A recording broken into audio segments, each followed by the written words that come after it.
The world we live in today is fast, smart, and dangerously advanced. We got drones in the sky, hackers in the shadows, and weapons that can destroy entire cities from miles away. War has changed. Defense has changed. Everything's evolved. Let's hit rewind. Not just 100 years back, but thousands. Back to a time when there were no satellites watching the skies, no guns to fire, and no fighter jets screaming through the clouds. Back to when defense meant muscle, strategy, and only survival. So, here's the big question. How did the ancient Egyptians, builders of the pyramids and masters of the Nile, stand their ground when enemies came knocking? What did they fight with?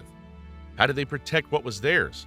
To understand that, we need to look back at Egypt's long and dramatic but brief history. Ancient Egyptian civilization wasn't one long golden age, it came in waves. Historians usually break it down into three major high points: the Old Kingdom, the Middle Kingdom, and the New Kingdom. These weren't back-to-back periods of power. Between them came stretches of chaos, civil wars, invasions, and total breakdowns. Egypt would rise, then crumble, only to rise again. The last and strongest of these golden ages was the New Kingdom, and when that finally collapsed, things started to fall apart for good. Egypt lost its grip on power and slipped into what's now called the Late Period. This wasn't just a slow decline, it was brutal. Egypt became the target of wave after wave of foreign rulers. Nubians came first, then the Assyrians, followed by the Persians, and eventually the Macedonians under Alexander the Great. Some say ancient Egypt's story ended when the Greek Ptolemies took over. Others argue it was the Romans who finally slammed the door shut. But no matter where you draw the line, one thing's crystal clear. Through every rise and fall, the Egyptians had to fight to survive. And trust me, they didn't just roll over. They fought hard, they fought smart, and most importantly, they fought with whatever weapons they could get their hands on. In the early days, the Old and Middle Kingdoms, the Egyptian army wasn't made up of full-time soldiers. It was more like a big group of farmers and workers called up where there was danger. These men fought with whatever they had: clubs, maces, and basic wooden bows. Metal was around, but it was rare and expensive. Most weapons were made from stone or wood. It wasn't fancy, but it got the job done for a while. Then came the Hyksos. They didn't just invade, they changed the game. These newcomers brought something Egypt had never seen before: chariots and powerful composite bows. They also made bronze weapons more common, and that alone pushed Egypt to level up its warfare. Egypt learned fast. By the time the New Kingdom rolled around, their army wasn't just a bunch of villagers with sticks anymore. It was a serious fighting force. Now, Egypt had trained warriors. Elite nobles rode in chariots, firing arrows with deadly aim while racing across the battlefield. Behind them came the foot soldiers, armed with bronze axes and sharp, curved swords. This mix of speed and strength helped Egypt expand its empire far beyond the Nile, stretching into Africa and deep into Asia, even as far as Syria. But nothing lasts forever. When the New Kingdom fell apart, Egypt started picking up more foreign influences. They began using different styles of weapons like straight stabbing swords and long spears arranged in tight formations, similar to the phalanx tactics used in West Asia and Europe. Around this time, ironworking started to spread, and with it came new, tougher weapons that hit harder and lasted longer. Now that we've seen how Egypt's military style evolved, let's look at how they actually defended themselves and what kind of weapons they trusted in the heat of battle. Because when your land, your people, and your life are on the line, you grab whatever you've got and make it count. Let's start with the basics: clubs and maces. In the very early days, long before pharaohs ruled massive kingdoms, Egyptian fighters used simple clubs. They were nothing fancy, just thick, heavy tree branches that could break bones with a good swing. But as time went on, they found ways to make these weapons even deadlier. They started adding heavy weights to the end of the wooden shafts. That's when the club evolved into something much more powerful: the mace. At first, the heads of these maces were made of stone, but eventually, Egyptians moved on to copper. Copper was easier to shape and could be cast with a hole through the center, which made it easier to attach securely to the wooden handle. And they didn't just stick with round shapes. Nope. They experimented with different designs like flattened discs and even pear-shaped heads to focus the full force of each blow into a smaller area. More pressure, more damage. Maces were brutal and effective for a time, but by around 2500 BCE, things began to shift again. Helmets and body armor became more common, and suddenly, maces couldn't do the same kind of damage. On the battlefield, they slowly started to fade out. But they never really disappeared. Even when they stopped being useful in actual combat, maces stuck around in Egyptian culture. They became symbols of power. You can still see them in ancient art, where pharaohs are shown holding maces high, smashing down enemies in dramatic poses. It was less about the weapon itself and more about what it meant. While the mace was turning into more of a symbol than a weapon, Something else was quietly rising through the ranks of Egyptian warfare, a new favorite, a tool that could cut, slice, and break through defenses in ways a blunt weapon never could. We're talking about the axe. As bronze started to become more common, the battle axe slowly took the mace's place as the go-to weapon for the everyday foot soldier. Early versions had a wooden handle about as long as a man's arm with a sharp, curved blade shaped like a crescent moon fixed to one end. It was fast, deadly, and easy to swing in close combat. The weapons don't stay the same for long. Around 1500 BCE, Egyptian smiths began reshaping the axe head. Instead of the wide crescent, they made it longer and narrower like a chisel. Why? To punch straight through helmets and armor. These axes weren't just for swinging anymore. They were made to break through anything that stood in the way. But slashing and hacking weren't the only ways to take down an enemy. As the battles grew fiercer and enemies came in waves from all directions, the Egyptians needed something faster, more agile, something with a bit more finesse. And so, during the New Kingdom, a new kind of weapon joined the fight, the sword. At first, it wasn't even really their own invention. The Egyptians borrowed the idea from the Canaanites up north and tweaked it to fit their style. The result was the khopesh, a wild-looking sickle sword with a thick, curved bronze blade. It wasn't long, but it could tear through flesh with terrifying speed. You didn't stab it, you slashed, ripped, and kept moving.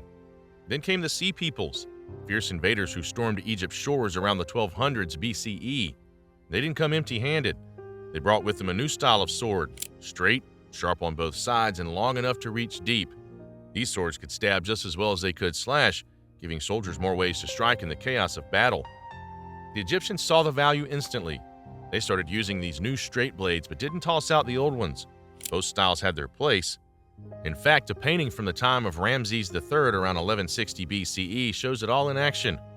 Foreign mercenaries with straight swords charged the front lines, shields raised, while behind them, rows of Egyptian troops marched forward, gripping their trusted khopesh blades, ready to clean up the rest. But as much as swords and axes did the dirty work up close, there was one weapon that ruled most ancient battlefields: the spear. Strangely, Egypt didn't follow that trend. Unlike armies in Greece or Mesopotamia, most Egyptian foot soldiers weren't carrying long spears. Why? It might have been the desert itself. Egypt didn't have any forest, and good straight wood for long spear shafts was hard to find. Still, spears weren't completely absent. The elite warriors riding chariots, nobles who could afford the best gear, often carried a few spears with them. These weren't for tight formations. They were for chasing down enemies, especially when someone tried to run. A spear in the back was a quick way to end a coward's escape. Later on, things started to change. Egyptian came under Persian rule, then Greek rule. With that came new fighting styles, phalanxes, long pikes, and solid spear lines. The Greeks loved their spears, and they made sure Egypt learned to love them too.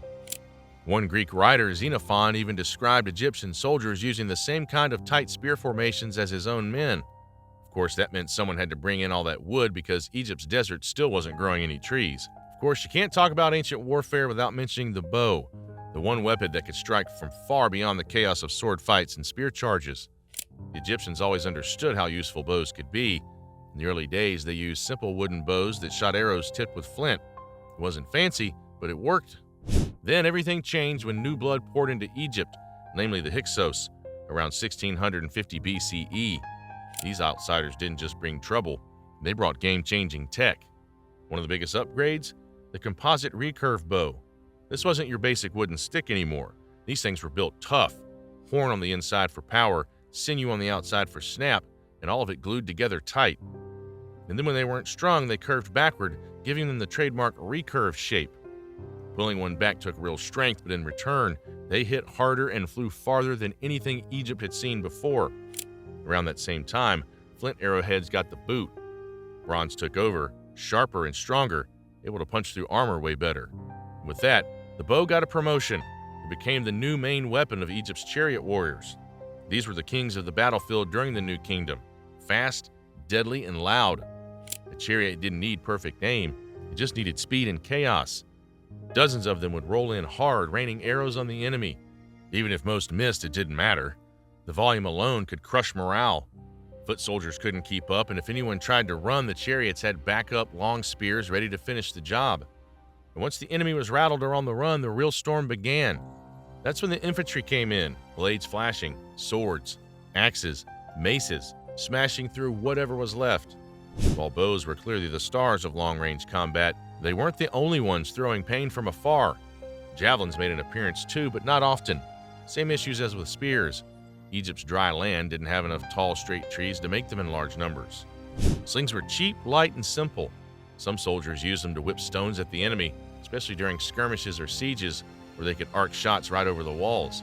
They weren't as common as bows, but when used right, slings could hurt. Big time. Most of the time, the ammo was just random rocks picked up off the ground, but later on, things got nastier. The Egyptians upgraded to lead bullets, deadlier, faster, and able to fly about 50% farther than plain stones. Getting hit by one of these wasn't just a bruise, that was lights out. But if you were lucky or smart, you weren't out there without protection. That's where shields helped. Almost every foot soldier carried one, and even archers sometimes had a buddy standing in front of them with a shield so they could keep both hands on their bow. These shields were usually made from wood and leather. Bronze ones were introduced later during the New Kingdom, but they were heavier and not really worth the extra weight. Also, shields were huge, tall enough to hide a man from head to toe. They worked great against arrows, but as axes and swords became deadlier, soldiers had to move faster. That meant the big clunky shields had to go. Lighter, smaller ones took their place, letting fighters block and deflect hits instead of just hiding behind a wall. So, now you might think that's where they could have just used an armor. Well, that was a different story too. Because with armors, most Egyptian soldiers didn't bother. The heat made it unbearable. Marching around in metal under the desert sun could cook you before the enemy even got close. The only ones who wore armor regularly were the charioteers. Since they rode into battle instead of marching, they could handle the extra gear. They usually wore thick bands of leather wrapped tight around the chest.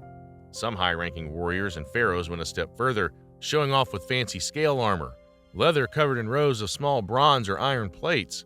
It looked impressive, but it wasn't always about protection. It was just as much about showing power. And speaking of power, nothing screamed dominance on the battlefield like the chariot. Fast, sleek, and deadly, the Egyptian war chariot was a game changer. It first rolled onto the scene around 1650 BCE and ruled for centuries. 2 wheels, 2 horses, and 2 men. One to drive, the other to rain down arrows and throw spears. Other kingdoms had chariots too, but the Egyptian ones were different, lighter, faster, and built to dance through chaos. But with speed came a price. They were fragile, and after every battle, they needed careful repairs. One crack in the wheel or a snapped piece of wood could be the end of your ride, and maybe your life. War, speed, and chaos. Egypt mastered them all. Like this journey through time? Hit subscribe and join us for the next charge.